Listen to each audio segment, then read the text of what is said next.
Download the BCSN Plus app today. Visit bcsnnation.com for details. But you could say that it's Great Friday when we have Game 2 of the Central Division Semifinals happening down at the Bank Tank. And hey, Carter Gylander was starting between the pipes tonight.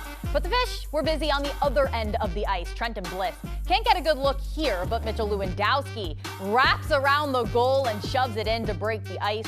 Later in the first, Jalen Schmerich looking for Conlon Keenan in front. Instead, the puck pops back to Schmerich, and he buries it. It's 2-0 Walleye at the end of one. Fuel get on the board, but Fish then fire back. Dylan Moulton on the breakaway save, but Bliss is there, sending the Bank Tank into a state of bliss.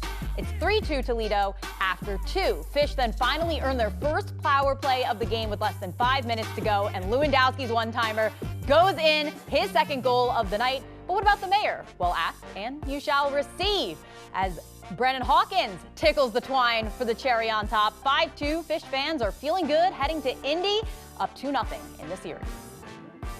Well, we took care of home ice, and that's the most important thing right now, and it wasn't easy, but we found our way through it.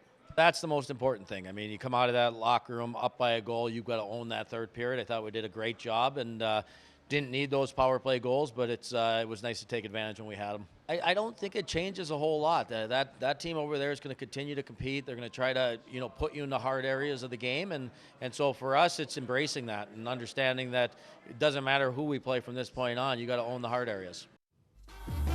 Matt Melzak and Simone Denis join us from a raucous Bank Tank.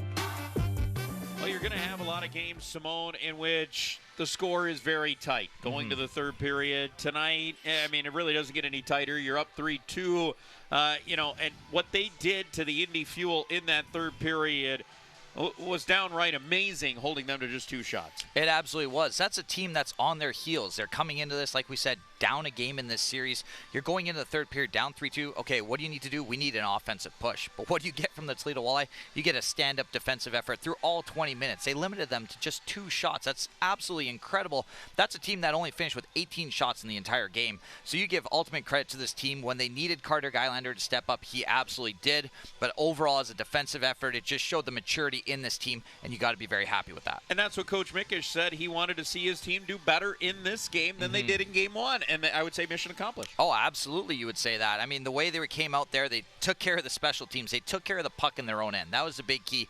The only error was the one where we saw that goal at the start of the second period after a defensive zone turnover. But after that mistake on the deflection, they were able to just get back to their game, continue to play strong 5-on-5, just simplify their game. That's sometimes what's best in the playoffs, is when you can simplify, allow your team to do the things that make them successful without giving and making those mistakes to give Indy any life, and they certainly did that tonight. And what can you say that hasn't been said about the ECHL MVP two-time in Brandon Hawkins? But he comes through with a great game tonight, 4 points, goal, and 3 assists. Yeah, when you're in the playoff, you need your big guys to step up, and there literally is, based on the last 2 years, no bigger player in this league than Brandon Hawkins. He comes out tonight, 3 secondary assists all there in the second period, just big plays to help guide his team there. Comes out in the third, finishes game. He just completely caps the game off with that slap shot goal on the power play at the end of it.